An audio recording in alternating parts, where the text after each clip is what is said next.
係5C班嘅譚嘉怡。我係5C班嘅譚海彤。海彤，你鍾唔鍾意上佛學堂啊？鍾意啊！點解啊？因為可以學到佛學嘅故事同埋道理。咁就好啦，我哋就講大愛道比丘尼呢個故事俾大家聽啦。呢個故事係講述悉達多太子嘅姨母對太子的照顧，如前母一樣百般呵護，後來放棄皇宮生活，得以出家成為第一位比丘尼。天際一道白光射入，大地瞬間光亮，晦暗簾卷般退入角落，花草把握時機伸展腰身。草原上各類蟲獸奔上走告，天庭群星裏出現了一顆耀眼明星，大家快啲嚟睇啊！睇咩啊？睇天頂上嗰粒亮晶無比的星星啊！喲，真係好亮啊！嗰個星星好亮啊！係啊，我從未見過咁閃閃發亮嘅星星啊！嗰粒星星一定會恆常守護我哋。天庭入邊，仙女不經意回眼一瞥，發現咗世間為四季更迭而驚耀。春日裏平疇綠野，園藝千紅；盛夏時熱氣蒸騰，秘境消暑。西風揚起，高山聳聳，流水雙雙，獵梅花開，炊煙裊裊，白雪皚皚。仙女忍唔住多看一眼，果然看見更多人細角色美好，含松育兒嘅禽鳥，舔舐新生嘅走獸，群游戲水嘅海底生物，以及慈愛寶抱嬰孩嘅人間母親。此後，仙女不時垂眼凝視，望向人間母親一雙慈悲手。小女兒經她一苦，平安的長大成人。仙女悠悠自言自語，或許我也能成為那樣親親愛子的婦女。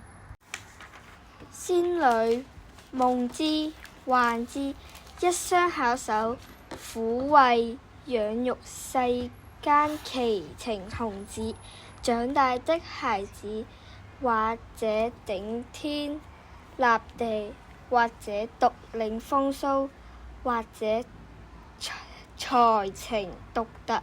天下嘅母親引領千千萬萬子民行走一條快樂幸福的道路。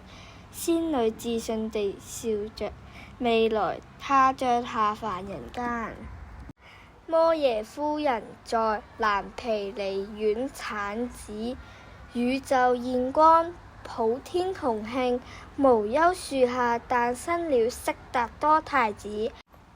具足殊意身上，尚是言之鑿鑿，章轉法輪，證佛果。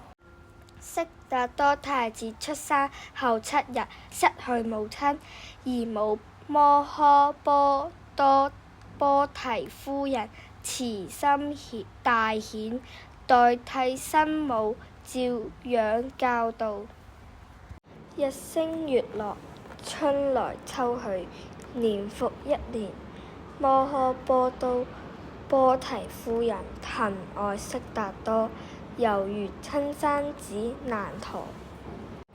悉達多領受了姨母滿滿嘅愛，以他最真嘅乖巧、最高嘅聰慧、最過人嘅才華，回報給以生命愛護着他嘅養育母親。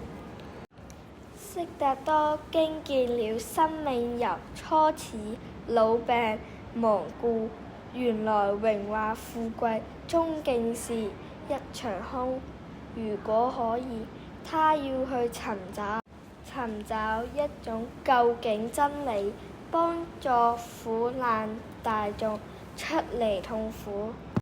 是夜一馬一僕，悄然遠走，天神也來助上一臂之力，越城牆，到城池，出家去。